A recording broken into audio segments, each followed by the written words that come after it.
Damai sejahtera dari Allah Bapa itu yang melampaui segala akal dan pikiranmu dalam Kristus Yesus Tuhan kita. Amin. Umat yang dikasihi dalam nama Yesus Kristus, firman Tuhan buat kita di renungan pagi ini tertulis dalam kitab Bilangan pasal 27 ayat 16 sampai ayat 17.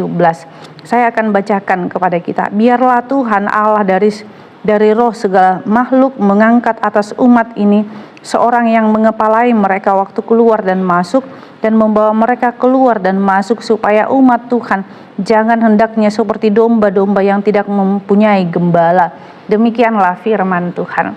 Kita yang dikasihi dalam nama Yesus Kristus, Amsal Salomo mengatakan jikalau tidak ada pemimpin maka liarlah rakyat. Artinya perlu seorang pemimpin di dalam setiap kelompok persekutuan, ataupun di dalam lebih daripada 3 orang memang harus ada pemimpinnya.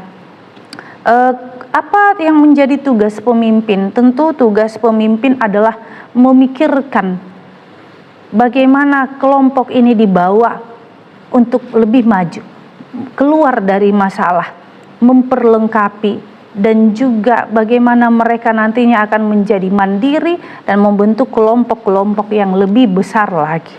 Oleh karena itu, Allah juga membuat sebuah pemimpin atau memilih seorang pemimpin itu sebagai perpanjangan tangan Allah untuk memimpin bangsa Israel. Ketika Allah membawa mereka keluar dari Mesir, tentu Allah sudah menetapkan siapa pemimpinnya. Pertama sekali adalah Musa. Tetapi pada saat itu Musa sudah tua, harus diganti oleh siapa? Oleh Yosua.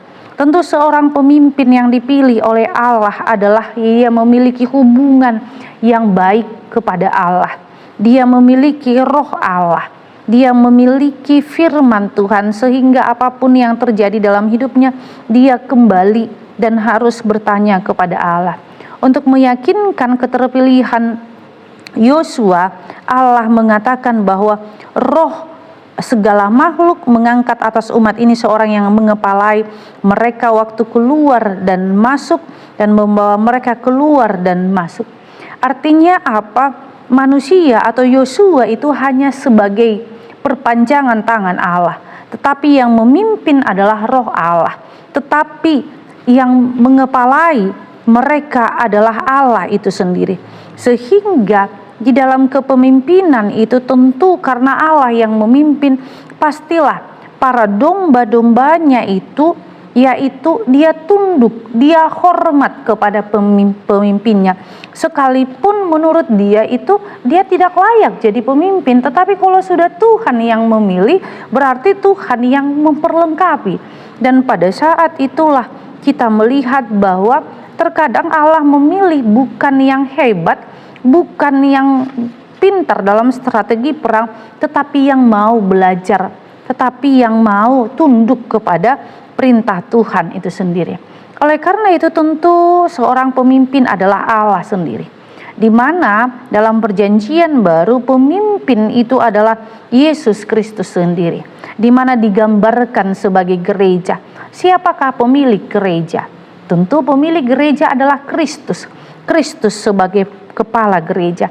Dia adalah gembala yang agung, dia adalah pemimpin kita. Tentu sebagai perpanjangan tangan Allah, Allah memilih para majelis atau pendeta untuk menjadi pemimpin jemaat. Tetapi bukan berarti bahwa mereka mendukakan hati Allah. Mereka harus datang kepada Allah. Mereka harus bersandar kepada Allah dan meminta petunjuk daripada Allah.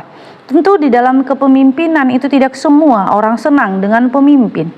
Tetapi ketika kita sudah dipilih oleh Allah, kita tidak akan pernah dipermalukan oleh Allah, oleh manusia. Oleh karena itu kita yang dikasihi dalam nama Yesus Kristus, sebagai pemimpin kita diarahkan mari membawa domba-domba.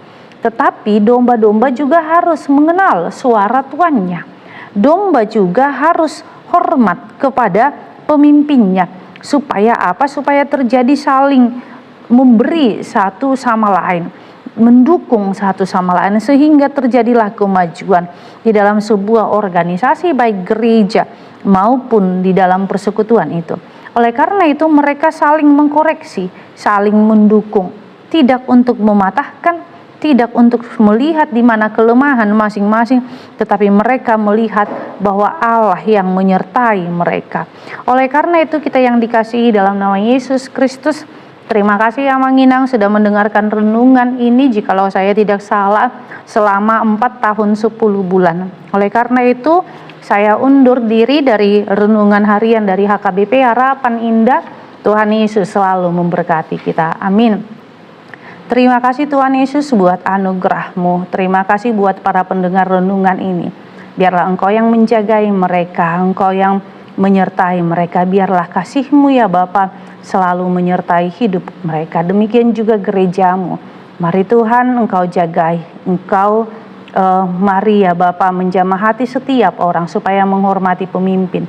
Dan pemimpin juga mengenal para domba-dombanya dan mendengar setiap keluh kesah para domba-dombanya. Tuhan Yesus, ampuni akan segala dosa kami. Inilah doa kami dalam nama Yesus Kristus, kami berdoa padamu. Amin. Anugerah Tuhan kita Yesus Kristus dan kasih Allah dan persekutuan Roh Kudus itulah yang menyertai kita. Amin.